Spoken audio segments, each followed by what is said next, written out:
A special report from the city of Kharkiv in the east of Ukraine and the country's second largest city.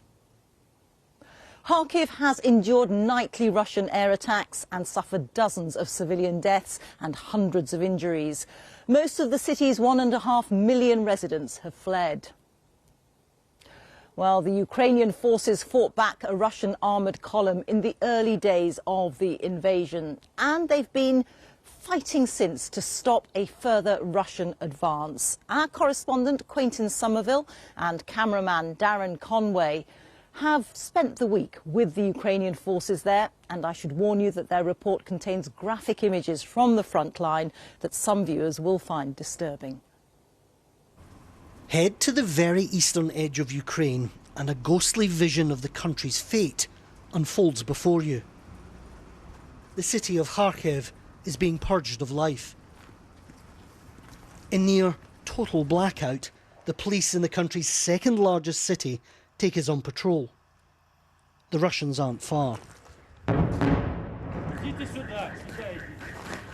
Shelling happens every night.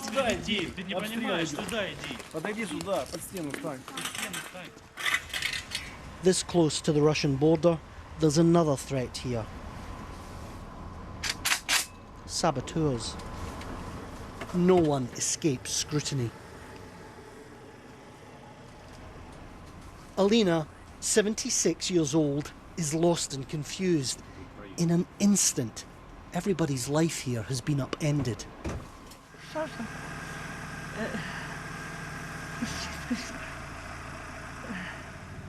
But this young nation has surprised Russia and the world with its resolve.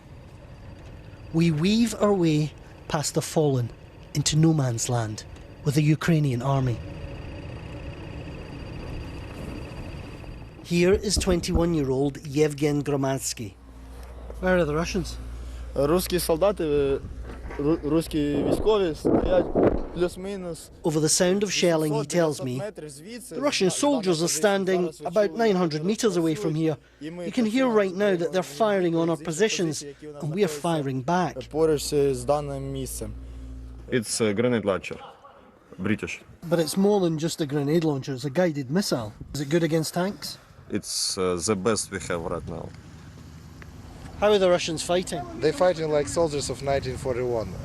They attacking just like in front. Now they don't do any maneuvers. So yeah, they have a lot of people, have a lot of tanks, a lot of their vehicles and techniques. But we fight in our land and we protect our families. So it doesn't matter how they fight. We fight like lions, and they won't win.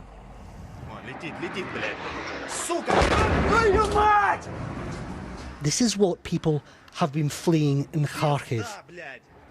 Endless bombardment for the past 2 weeks. Our administration would like to inform you that a fire has started in the building. Of that reason, please go to the ground floor and from there leave the building. This is what Russia does to cities. It bombards them, it besieges them, it surrounds them. It terrorizes entire populations. And if these tactics are unfamiliar to you, then you haven't been paying attention, because this is the Russian attack playbook, perfected in over 10 years of war in Syria. We know that Russia bombs hospitals. So here at the city's hospital number 4, they keep the wounded in hallways away from the windows. Miss Valentina has been hit by shrapnel. I have a poem for you, she says.